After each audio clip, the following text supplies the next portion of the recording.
Man schrieb das Jahr 1886. Die New Yorker Freiheitsstatue wurde feierlich übergeben. In England und Frankreich sorgten monströse Dampfmaschinen für eine neue Qualität der Fortbewegung. Komponisten wie Verdi und Tschaikowski, Maler wie Gauguin und Toulouse-Lautrec, Schriftsteller wie Oscar Wilde und Gerhart Hauptmann prägen das kulturelle Leben dieser Epoche. Die Erfindung der Dampfmaschine zu Beginn des 19. Jahrhunderts löste die industrielle Revolution aus. 60 Jahre später wurde der erste Gasmotor konstruiert. Eine Erfindung, die einen biederen Kaufmann aus Köln gewaltig faszinierte, Nikolaus Otto. Bei der Weltausstellung in Paris 1867 präsentierte er seinen Prototyp einer solchen Maschine mit Erfolg. Die Gasmotorenfabrik Deutz musste zusätzliche Leute einstellen, unter ihnen den in Schorndorf 1834 geborenen Techniker Gottlieb Daimler und seinen Assistenten Wilhelm Maybach. Dieses Duo verbesserte den Ottomotor. 1886 beschäftigte Deutz etwa 20.000 Mitarbeiter. Währenddessen werkte in einem kleinen Maschinenbaubetrieb in Mannheim Karl Benz, geboren 1844 in Karlsruhe, verbissen an der Verwirklichung seiner Idee eines gänzlich neuen Fahrzeuges, letztlich mit Erfolg. Am 29. Jänner 1886 wurde seine Konstruktion durch ein Reichspatent geschützt. Das Auto war geboren. Der liegend eingebaute Einzylindermotor leistete nicht einmal 1 PS bei 300 Umdrehungen in der Minute. Das Fahrgestell des Dreirades ist aus Stahlrohren gebogen und geschweißt. Der Antrieb erfolgt durch Riemen auf eine Vorgelegewelle und von dort aus über Ketten auf die Hinterräder. Zwischen denen liegt das von Benz erfundene Differential. Das Fahrzeug verfügt über eine Art Kupplung. Ein Vorläufer der Zündkerze bringt das Gemisch zur Explosion. Immerhin, es lief 15 Stundenkilometer und schaffte im Frühjahr 1888 mit Bertha Benz, der Frau des Erfinders am Steuer, die erste Fernreise der Automobilgeschichte.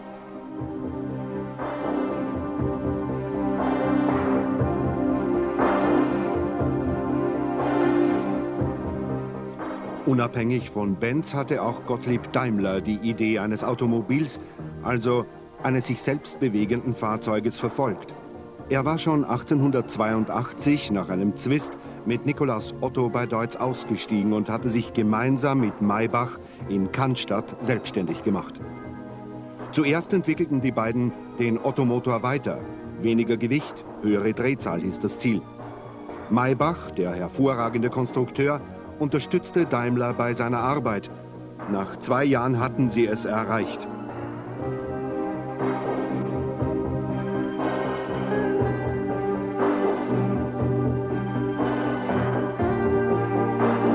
Nun suchten sie Anwendungsmöglichkeiten.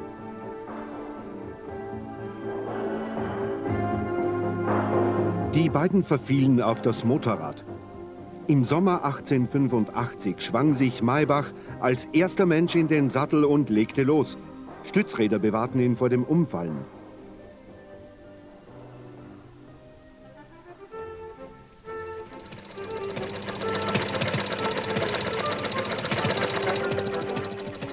Der nächste Schritt: Daimler baute seinen Motor im Herbst 1886 zwischen die beiden Sitzreihen einer Kutsche ein.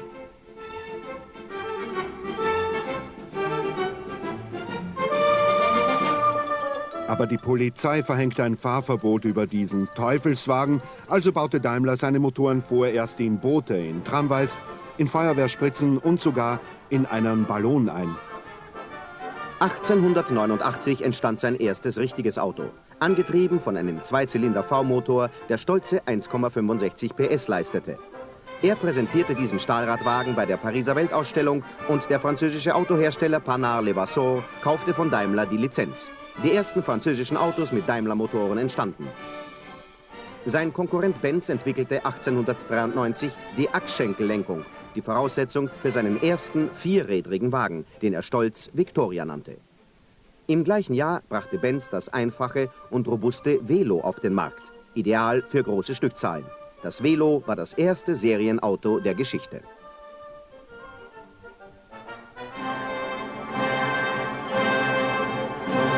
In diesem Jahr fiel auch die Startflagge zum ersten Autorennen der Welt. Natürlich in Frankreich. Die Zeitung Le Petit Journal hatte eine Prüfungsfahrt auf den 126 Kilometern von Paris nach Rouen ausgeschrieben. Schnellster war zwar ein riesiger Bolet-Dampfschlepper, getreu dem Reglement wertete der Veranstalter jedoch einen Panhard Levasseur mit Daimler-Motor als Sieger. Dieser und weitere Erfolge bei den nächsten Rennen festigten den Ruf von Daimler und Benz in Frankreich. Der österreichische Großkaufmann und Generalkonsul Emil Jelinek gewann 1899 sein erstes Rennen in Nizza mit einem 28 PS Daimler.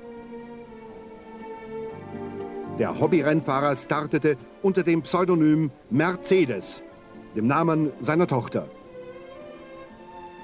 In der Folge bestellte Jelinek bei Daimler Dutzende Autos und bekam dafür die Lizenz für mehrere Länder. In den USA durfte der geschickte Kaufmann die neuen Daimler nach seiner Tochter Mercedes nennen. Der neue Autoname Mercedes war geboren.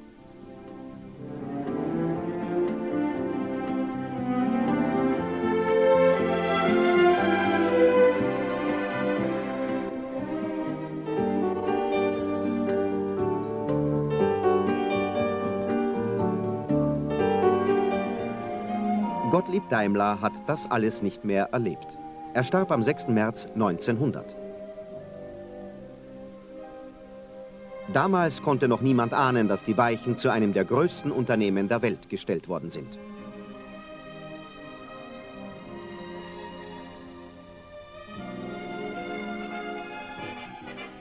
Getreu dem Motto zu Wasser, zu Land und in der Luft wurden die Daimler-Motoren weiterentwickelt. Graf Zeppelin baute schon 1908 einen Daimler-Motor in sein Luftschiff. Die überlegenen Ingenieurleistungen der beiden Unternehmen sorgten aber auch auf der guten alten Mutter Erde für Erfolge. 1908 siegte Christian Lautenschlager beim Großen Preis von Frankreich auf einem Daimler.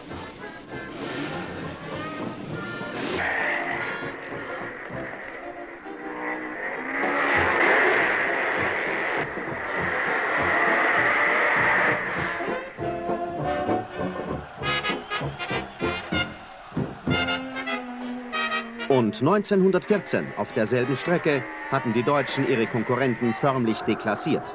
Lautenschlager, Wagner und Salzer auf den ersten 3 Plätzen.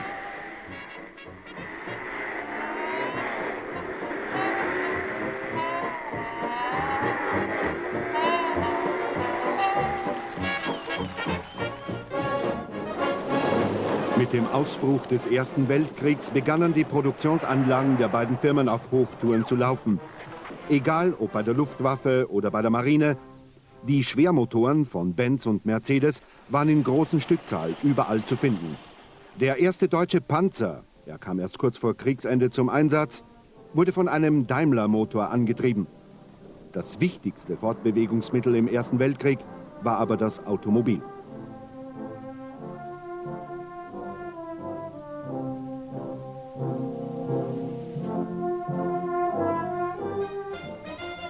Dann kam der Friede und schicke Autos wurden modern. Und wieder war es der Rennsport, der die Entwicklung ankurbelte. Ab 1921 griffen Benz und Daimler wieder in das Geschehen ein und dominierten neuerlich. Bei der Targa und Coppa Florio auf Sizilien gewinnt 1924 Christian Werner mit einem neuen 2-Liter-Vierzylinder-Kompressorwagen.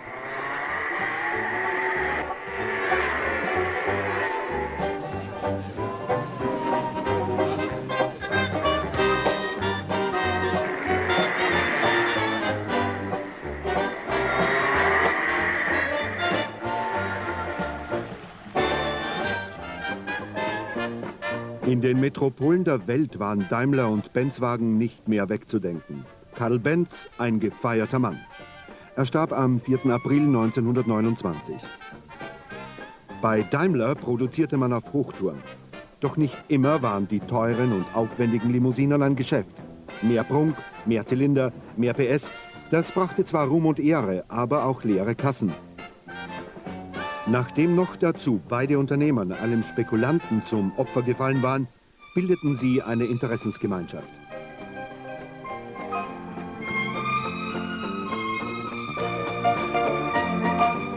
(1926) kam es zur endgültigen Fusion. Sanktioniert wurde der Zusammenschluss durch die Deutsche Bank. Die Modelle von Daimler-Benz erlangten endgültig Weltgeltung. Nobelkarossen wie der Mercedes 720 SSK setzten Maßstäbe. Das waren die Autos der Stars.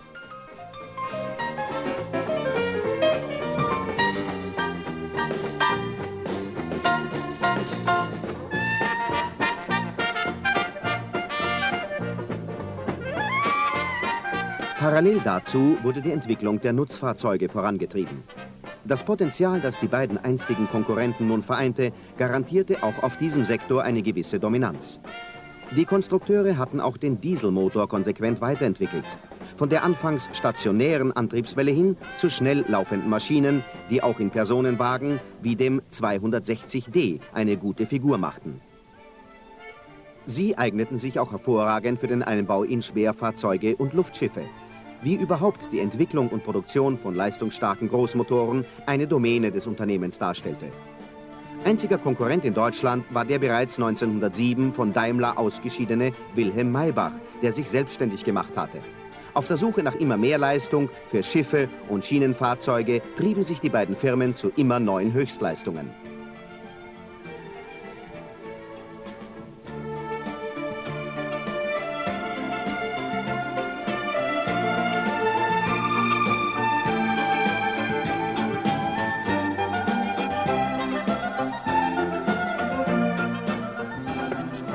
Zurück zu den Rennern. 1926 beim ersten großen Preis von Deutschland startet auf einem neuen Mercedes-Rennwagen ein Nachwuchsfahrer namens Rudolf Caracciola. Trotz einiger Hindernisse und eines Boxenstopps siegte er in diesem Rennen.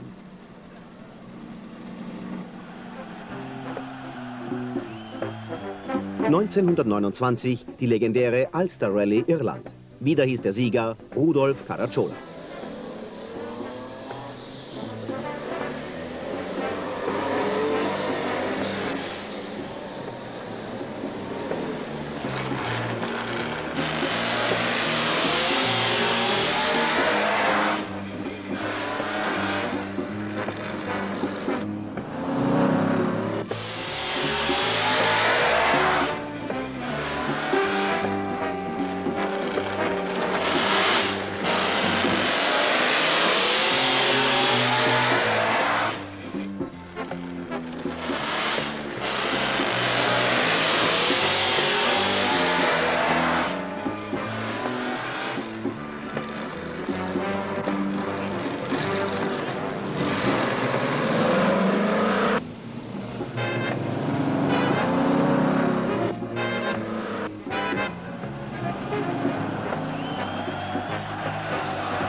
Am 30. Mai 1937 auf der weltberühmten Avus-Rennstrecke in Berlin raste der deutsche Rennfahrer Hermann Lang mit einem neuen Mercedes Silberpfeil mit 261,7 Stundenkilometern durchs Ziel. Die Silberpfeile, die 1934 bereits entwickelt wurden, konnten von keinem Rennwagen der Welt geschlagen werden. Monte Carlo 1937. Wieder beweisen die Mercedes-Wagen W125 ihre Überlegenheit. Von Brauchitsch gewinnt das Rennen vor Caracciola und Kautz. Der legendäre Rennleiter Alfred Neubauer führte die deutschen Rennwagen von Sieg zu Sieg. Bei dem großen Preis, so wie hier in Tripolis, und bei den Grand Prix von Frankreich und der Schweiz belegte Mercedes 1938 gleich die ersten 3 Plätze. Auch in der darauffolgenden Saison wurde die Konkurrenz in ähnlichem Maß demoralisiert.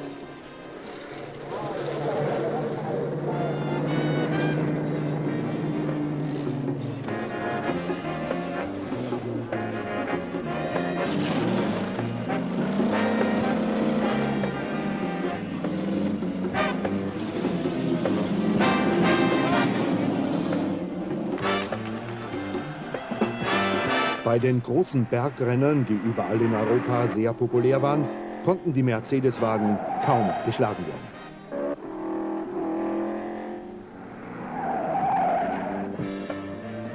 Rennleiter Alfred Neubauer mit seinem Superstar Hermann Lang hier bei einem Rennen in Bad Gastein.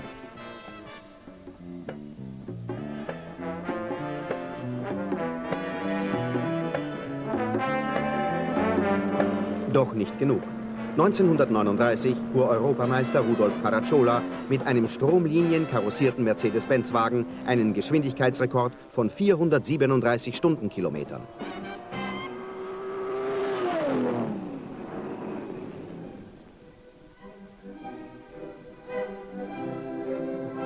Zahlreiche Konstruktionsdetails aus dem Rennsport hatten bei den Serienautomobilen Eingang gefunden und damit den Mercedes-Produkten ein Maß an Perfektion verliehen, das weltweit unübertrefflich war. Doch über Deutschland zogen dunkle Wolken auf.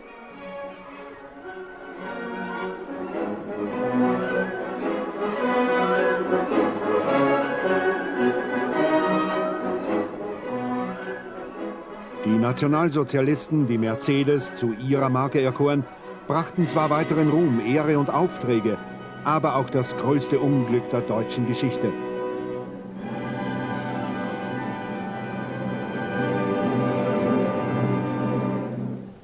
Unsere Wagen- und Motorräder sind nicht nur die schnellsten, sondern wir können mit Stolz sagen, auch mit die besten der Welt.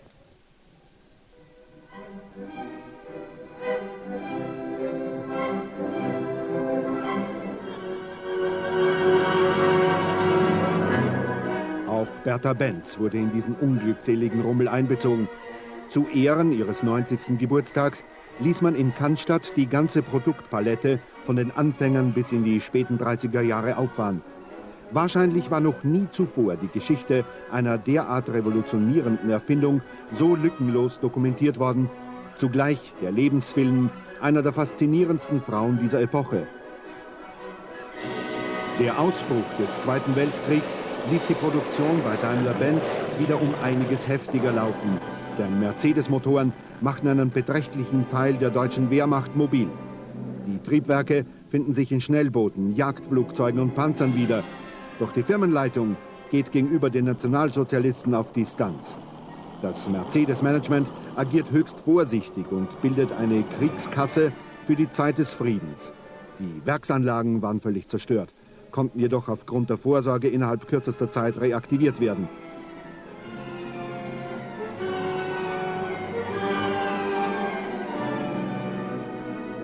Die Nachkriegsproduktion lief relativ gut an.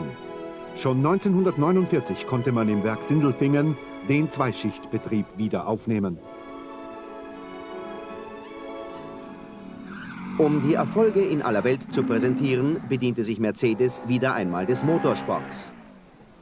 Für die Saison 1952 fand sich im neuen 300 SL das geeignete Fahrzeug. Die Welt staunte. Sieger in Mexiko wurde Karl Kling. 1954 beim Großen Preis von Frankreich dominierten wieder die 9 Silberpfeile. Doppelsieg durch den von Mercedes neu engagierten Juan Manuel Fangio und Karl Kling. Großer Preis von Deutschland auf dem legendären Nürburgring. Bei den Fahrern erfolgte die große Wachablöse. Caracciola hatte sich nach einem schweren Unfall zurückgezogen. Lang wurde langsam alt und Kling hatte öfter, als allen lieb war, das Pech gepachtet. Das Time-Team war zweifelsohne Fangio. 1955 Rennerfolge auf allen Linien und wieder siegt Fangio auf Mercedes. Diesmal in seiner Heimat Argentinien. Der Jubel war grenzenlos.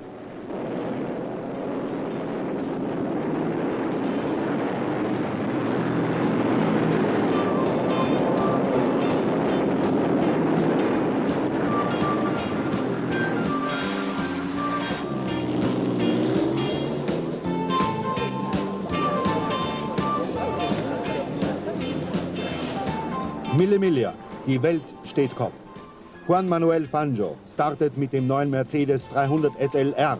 Doch diesmal siegt ein anderer, Stirling Moss, auch auf Mercedes SLR.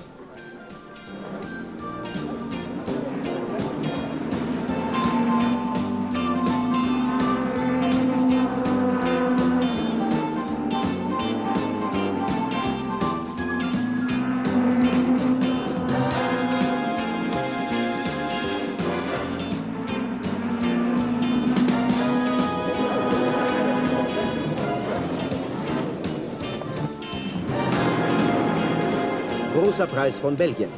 Diesmal kann der Rennleiter Alfred Neubauer wieder Fangio gratulieren.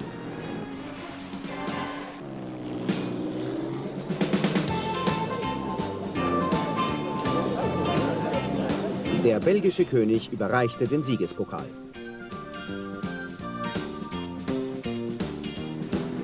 Großer Preis von Holland.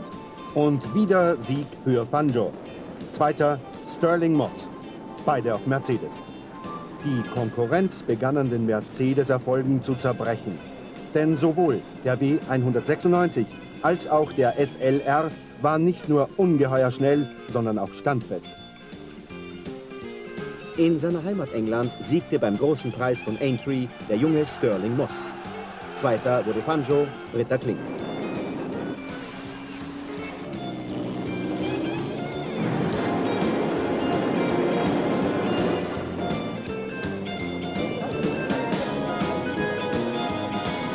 Sportwagenrennern von Schweden. Und wieder ein Doppelsieg für Mercedes. Erstmals wurden auch die Luftklappenbremsen eingesetzt.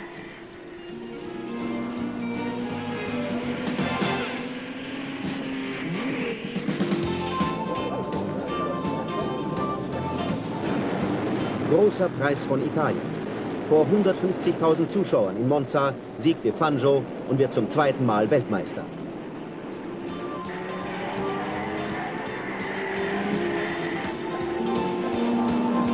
Rennleiter Alfred Neubauer winkte begeistert den Sieger ab.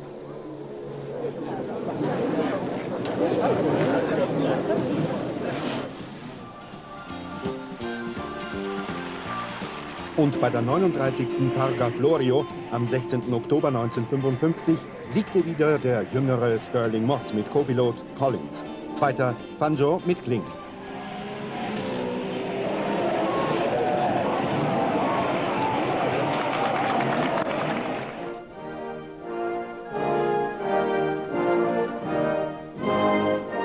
Mercedes-Erfolge aber auch auf allen Linien bei den Serienfahrzeugen. Die modernen Werkanlagen und die komplette Produktpalette beeindruckten nicht nur gekrönte Häupter, wie hier den Schah von Persien mit seiner Gattin Soraya. Fahrzeuge wie der legendäre Adenauer, die Flügeltürer, die schnittigen 190 SL, aber auch die Normalautos stehen wie kaum eine andere Marke für das deutsche Wirtschaftswunder.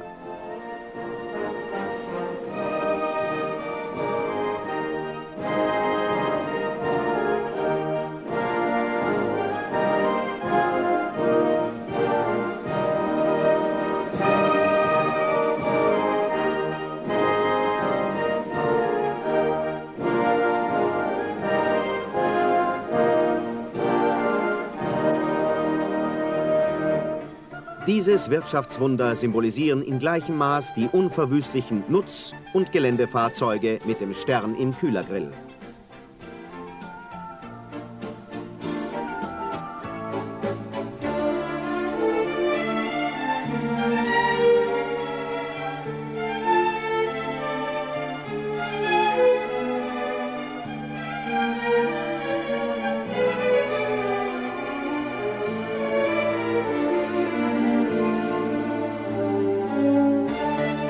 Aber ganz konnte und wollte man auf den Rennsport nicht verzichten.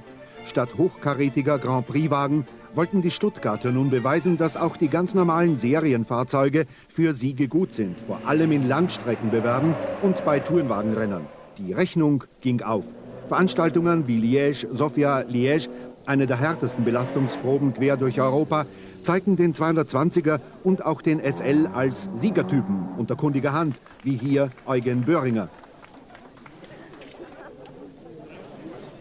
Auch bei den Rundstreckenrennen wie auf dem Nürburgring bewies die Mercedes S-Klasse Qualität.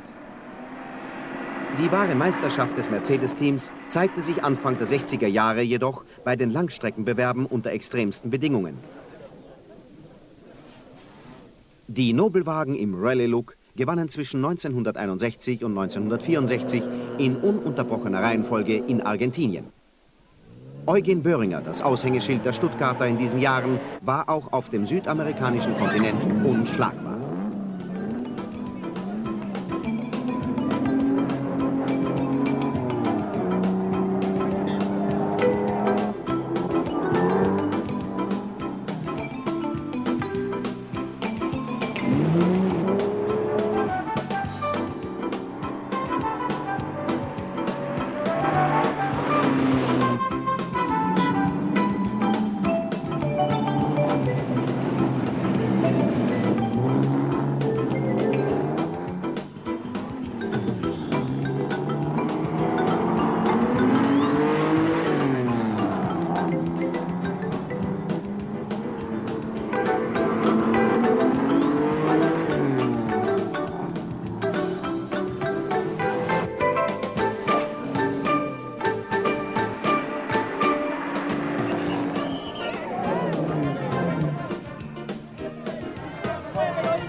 Ebenso strahlte der Stern aus Stuttgart bei der Rallye Monte Carlo.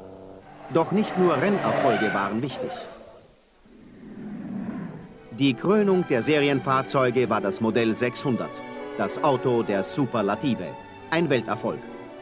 Noch heute fahren Könige und Staatsoberhäupter mit dieser Limousine. Doch wesentlich war die passive Sicherheit für die Mercedes-Techniker. Sie setzten mit strengen Sicherheitsmaßstäben neuerlich Marksteine in der Automobilgeschichte. Um wirklich steife Fahrgastzellen zu entwickeln, wurden hunderte Autos bei Crash-Tests zu Schrott gefahren.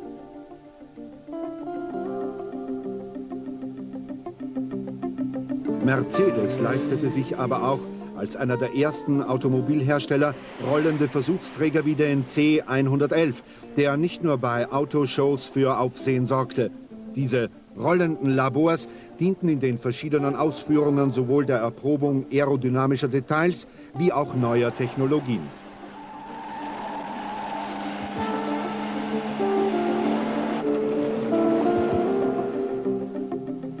Doch die wirklich härtesten Prüfungen bestanden die Stuttgarter bei den schwierigsten Rallyes der Welt. Ob East Africa Safari, beim Marathon London-Sydney,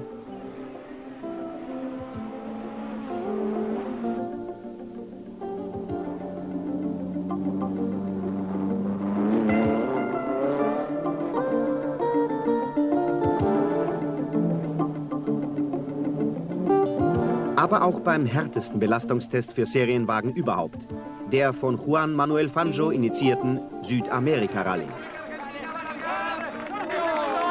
Die Sterne deklassierten den Rest des Feldes. Von 57 gestarteten Teams erreichten nach 30.000 Kilometern durch 10 Länder lediglich 22 das Ziel.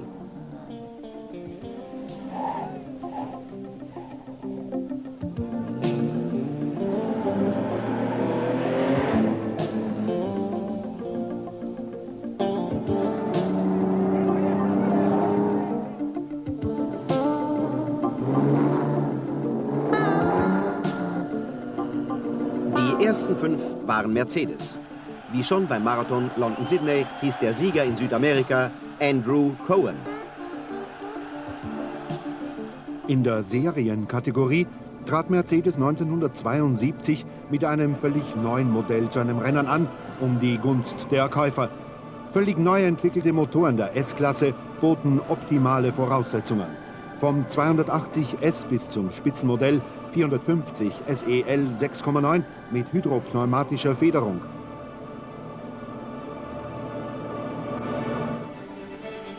Die Nutzfahrzeuge von Daimler-Benz müssen ebenfalls die härtesten Torturen durchstehen, ehe ihnen die Serienreife attestiert werden kann. Für Einsatzfahrzeuge auf der ganzen Welt die Garantie, sich immer auf diese Autos verlassen zu können. Zudem bietet eine Vielfalt an Typen die Gewähr, für jeden Verwendungszweck das passende Fahrzeug zu bekommen.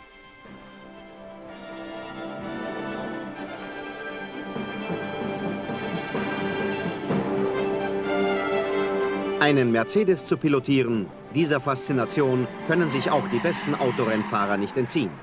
Und so kamen sie alle zur Eröffnung des neuen Nürburgrings 1984. Der dreifache Formel-1-Weltmeister Niki Lauda fährt für uns mit einem Mercedes 190 2,316 die legendäre Rennstrecke.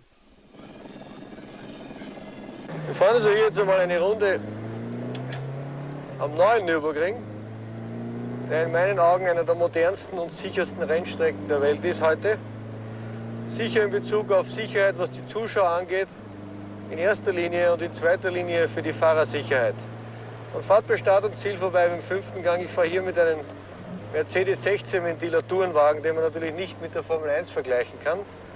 Kommt dann in eine Rechts-Links-Schikane, würde ich das nennen, die in einem Formel 1 Turbo betriebenen Motor sicher im 3. Gang gefahren wird. Beschleunigt dann voll heraus, schaltet ungefähr hier in die 4. und kurz vor der Kurve in die 5. Ich glaube, dass man hier mit über 200 Stundenkilometer ankommt. Bremst scharf herunter, schaltet in den 3. Gang, bleibt hier relativ in der Mitte der Strecke, um für die nächste Rechtskurve, die sehr wichtig ist, weil eine lange Gerade folgt, die ideale Linie zu finden, die so von außen kommt, wo man jetzt hier voll hinein beschleunigt. und schaut, mit so viel möglich Drehzahl herauskommt, um eben dieses Bergabstück hier auszunutzen, um sehr viel Zeit gut zu machen. Jetzt sind wir am unteren Ende des Kurses, den man wahrscheinlich im zweiten Gang fahren wird im Formel 1, wo man sehr scharf bremsen muss. Im zweiten Gang hier in die Kurve hineingeht und wieder ganz wichtig, ideal herausbeschleunigt, vielleicht hier leicht an den Randsteinen touchiert und hochbeschleunigt in den dritten Gang schaltet, weiter in den vierten, um hier diese ganz schnelle Links-Rechts-Passage optimal zu treffen. Man muss die richtige Linie haben, um hier richtig durchzubeschleunigen. Hier würde ich sagen, fünfter Gang. Voll beschleunigen, die ganzen 800 PS ausnützen, um so schnell wie möglich zu dieser Kurve hier zu kommen. Scharf bremsen, dritter Gang, Linkskurve, Ideallinie finden bis zum Randstein. Kurz vierte und wieder dritte. Und das ist jetzt die wichtigste Kurve. Man muss von außen kommen und voll beschleunigen, weil ein langes Bergaufstück folgt, wo man wieder viel Zeit gut macht, wenn man es eben richtig trifft. Fünfte, diese Kurve hier wird sicher voll gehen, mit ungefähr 260, 270 Stundenkilometer. Jetzt kommt man zu einer sehr schnellen Schikane, die insofern schwer zu fahren ist, weil sie blind ist. Man sieht nicht genau, wo die Randsteine sind. Muss wahnsinnig aufpassen, weil ein Formel-1-Auto hier eine Berührung des Randsteins sicher zum Unfall führt. Schaltet wieder in die fünfte und kommt jetzt in die Kurve vor Start und Ziel, die man in der dritten nimmt. Voll durchbeschleunigt, um eben wieder die 850 PS auszunützen, um so schnell wie möglich sich zur nächsten Kurve hin zu beschleunigen. Hello, I'm James Hunt, and I had the very good fortune to have won the last Grand Prix here at the old Nürburgring, which was in 1976, which was one of the proudest achievements of my career. I'm Sterling Moss, and I think probably my best race was 1961 here when I managed to win the European Grand Prix.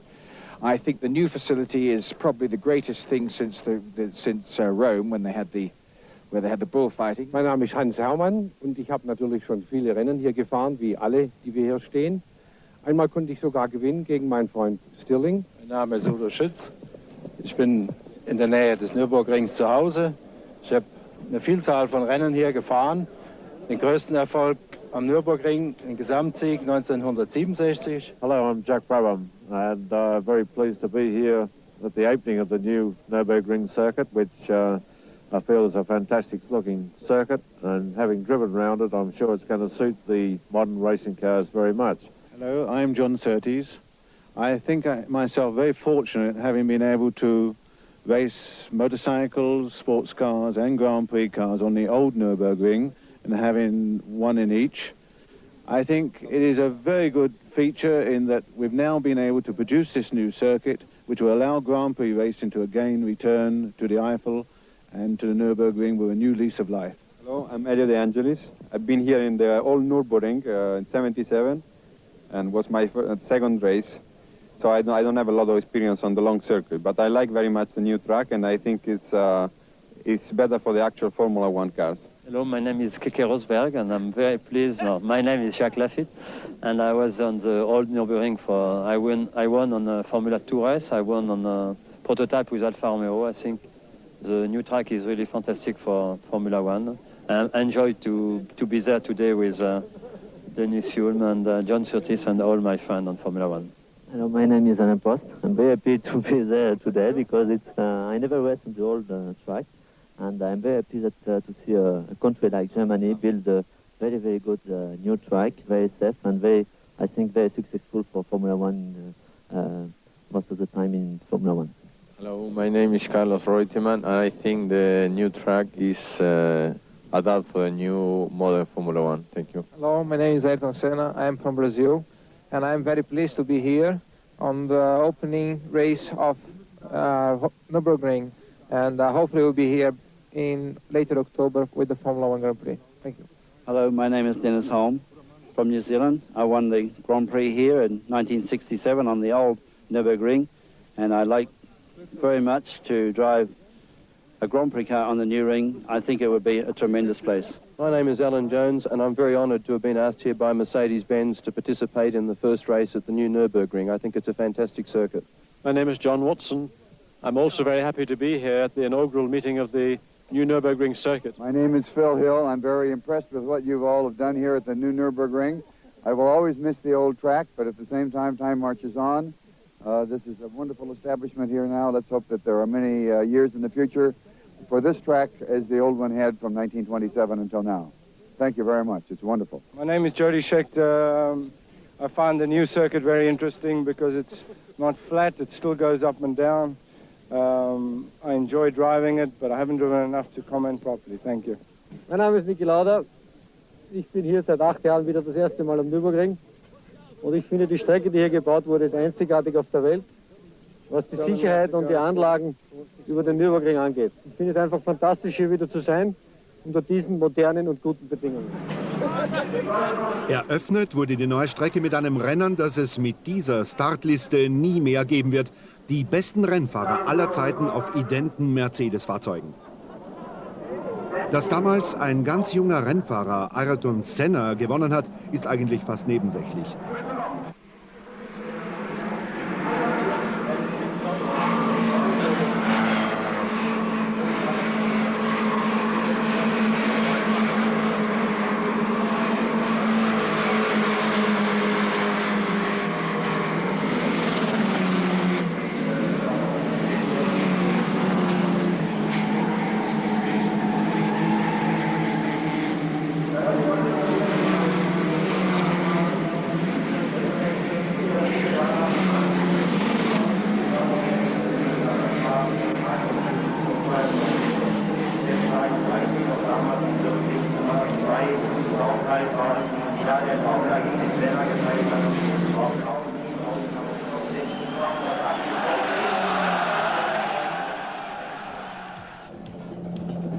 Mercedes hat sich im Laufe der Jahrzehnte zu einem absoluten Giganten entwickelt.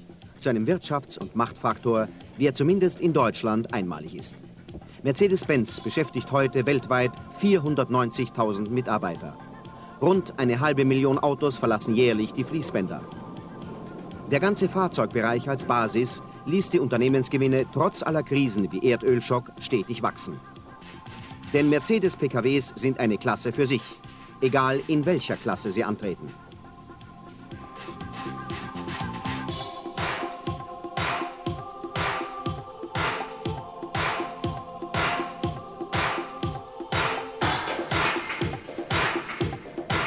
Das kleine Modell 190 beispielsweise, anfangs Baby-Mercedes genannt, hat das Segment der Mittelklasse neu definiert, indem er inmitten der eingesessenen Konkurrenz ganz einfach ein Mercedes ist.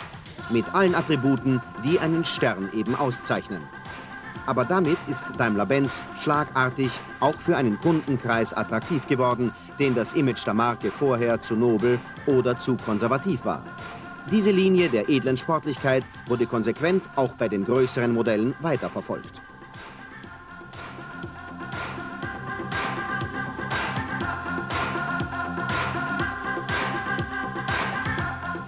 Eines war den Mercedes-Strategen jedoch schon Mitte der 80er Jahre klar. Die Entwicklung des Autos ist endlich. Der Markt wächst nicht unbegrenzt. Also vollzog man den endgültigen Schritt zum Hightech-Konzern. Einstieg in die Elektronik, Luftfahrt und Rüstungsindustrie. Auf der Einkaufsliste der Stuttgarter und ihres Verbündeten, der Deutschen Bank, standen Unternehmen wie AEG, Dornier, MTU, amerikanische Lkw-Hersteller und Messerschmitt Bölkow Blohm. Das ergibt zusammen den größten Industriekonzern Europas.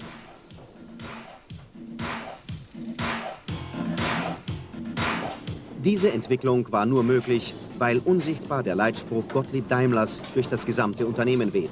Von der Werkshalle bis in die Vorstandsetage. Das Beste oder gar nicht. Penible Endkontrollen garantieren die Qualität, die ein Mercedes-Käufer von seinem Auto erwartet. Dass dahinter auch optimale Technik steckt, ist Tatsache. Die Erkenntnisse, die von Entwicklungsingenieuren bei den Crash-Tests gewonnen wurden, flossen schon 2 Jahre später in die Serienproduktion ein.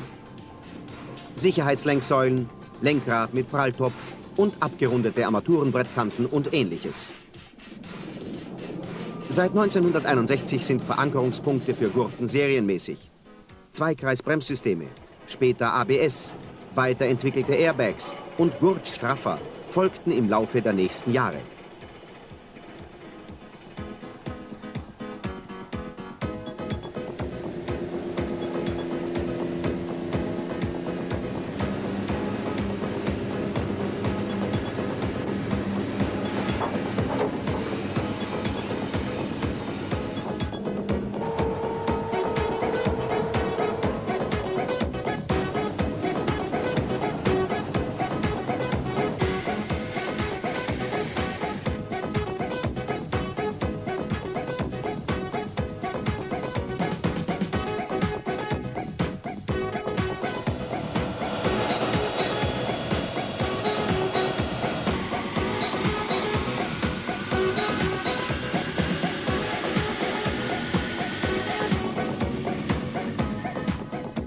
Und wenn das Gewicht der Sicherheitsdetails und der Ausstattung den Verbrauch in die Höhe treibt, muss eben die Karosserie strömungsgünstiger werden, um einen Ausgleich zu schaffen.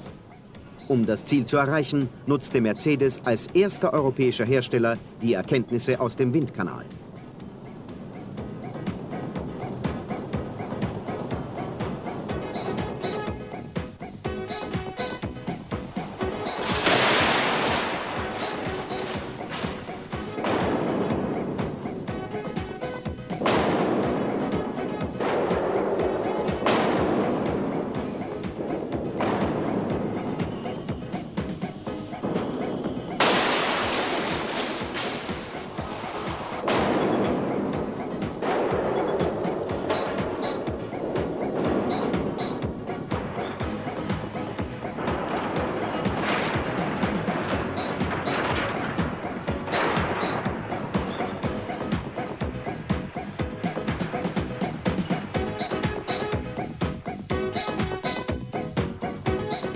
Eine der aufwendigsten Teststrecken der Welt macht es möglich, das Fahrverhalten von PKWs, Lastwagen und Autobussen unter extremen Verhältnissen zu erproben.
Dass es ohne Umweltschutzmaßnahmen nicht geht, war für die Mercedes-Vordenker ebenfalls klar. Geregelte Dreiweg-Katalysatoren sind seit 1985 serienmäßig und die Versuchsabteilung beschäftigt sich mit der Weiterentwicklung alternativer Antriebsmöglichkeiten wie Wasserstoff statt Benzin oder mit Elektrofahrzeugen. Alles das sichert den Ruf von Fahrzeugen der Marke Mercedes rund um den Erdball. Egal unter welchen Bedingungen. Ob in der Wüste oder in Bereichen ewigen Schnees und Eis, ob auf noblen Boulevards oder im dichten Verkehrsgewühl der Millionenstädte aller Kontinente.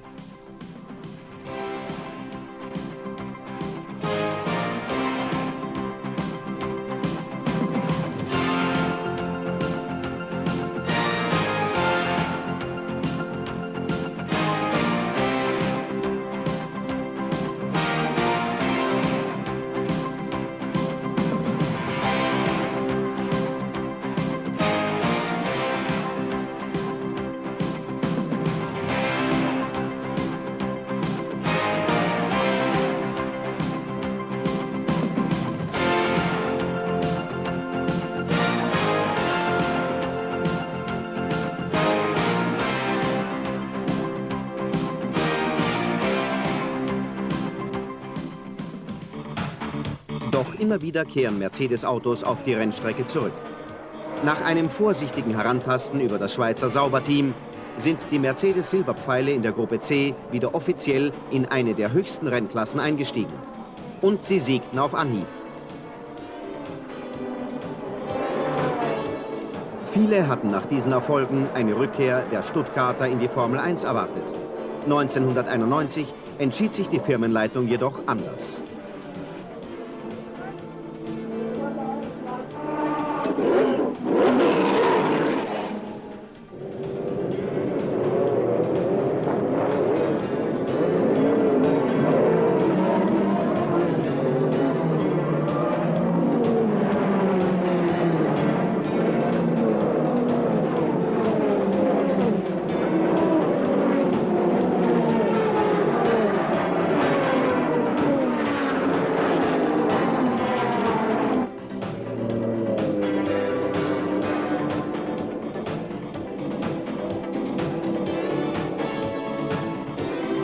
Doch aus der jüngsten Motorsport-Ära ist der Prototyp C112 geblieben.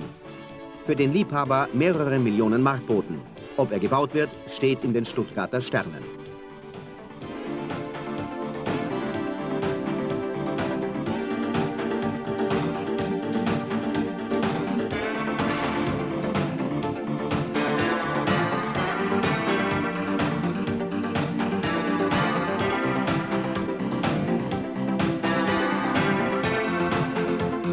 Dafür wurde ein anderer Stern geboren, das SL Cabrio. Faszinierende Entwicklung von den ersten Skizzen bis zu den ersten Tonmodellen. Währenddessen berechnen Computer die Steifheit der Karosserie. Und die Motorentechniker vereinen schließlich den Designerentwurf mit ihren Entwicklungen einer neuen Motorengeneration, die Leistung mit Ökonomie und Umweltverträglichkeit paart.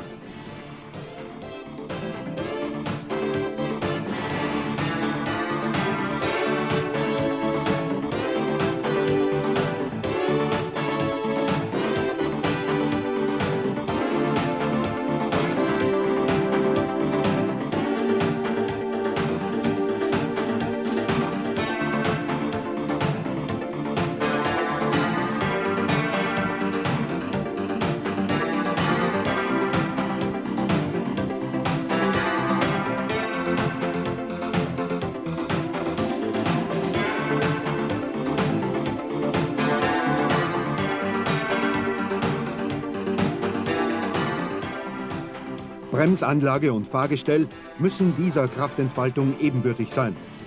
Ergänzt durch die bei Mercedes üblichen Features für die passive Sicherheit der Fahrzeuginsassen.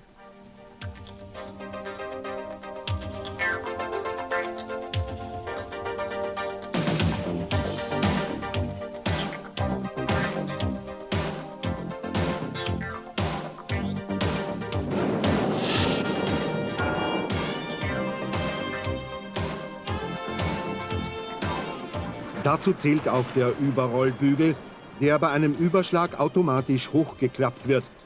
Der wohl überzeugendste Weg, eine größtmögliche Kopffreiheit zu genießen und sich im Falle eines Falles doch behütet zu wissen.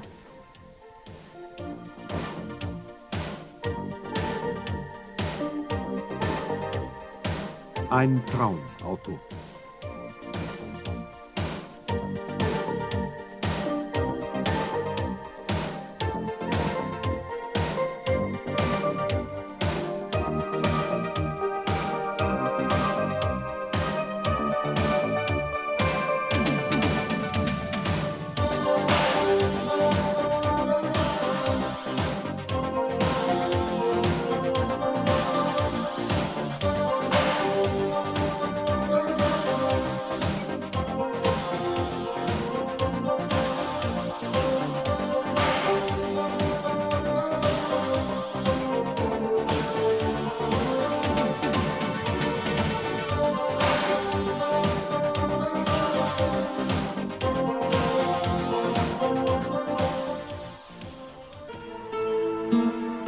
Die Tradition viersitziger Cabrios von Mercedes geriet mit dem Auslaufen des 280er SE der 60er Jahre ins Stocken.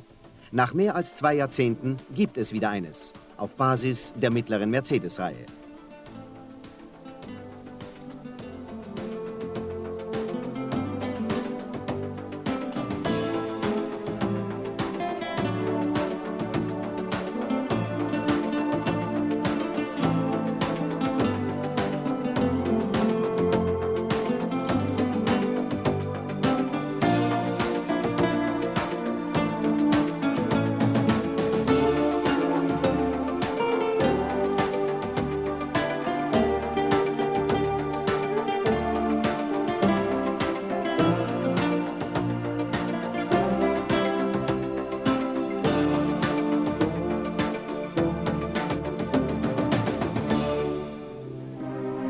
Die Krönung des Angebots Anfang der 90er Jahre ist zweifelsohne die neue S-Klasse.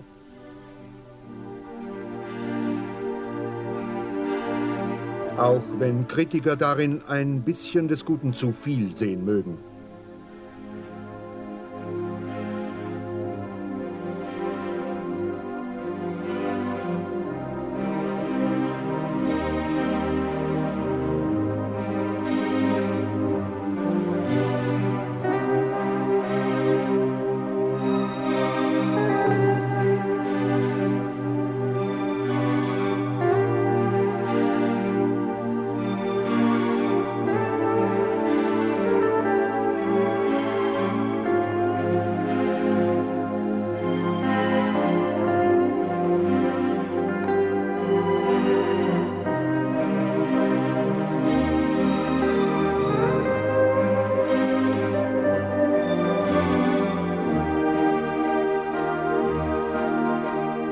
Der gewaltige 600 SE mit dem 408 PS starken 12-Zylinder und den zahlreichen Ausstattungsdetails, die das Wagengewicht leer auf deutlich mehr als 2 Tonnen heben, hat durchaus seine Berechtigung.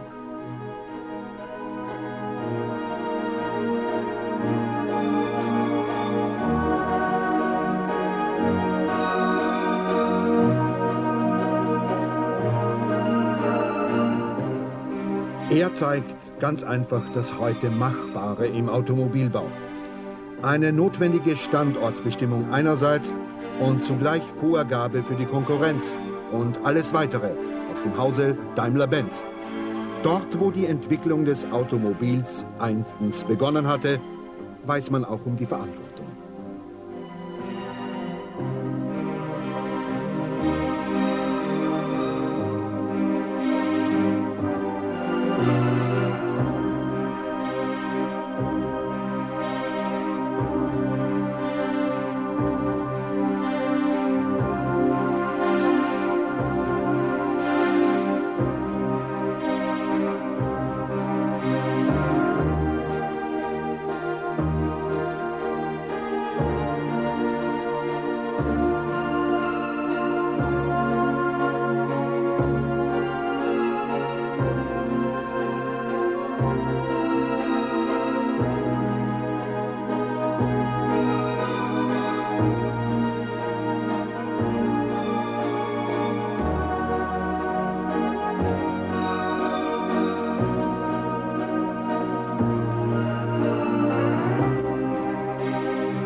Perfektion, wie sie Gottlieb Daimler und Karl Benz schon immer angestrebt haben.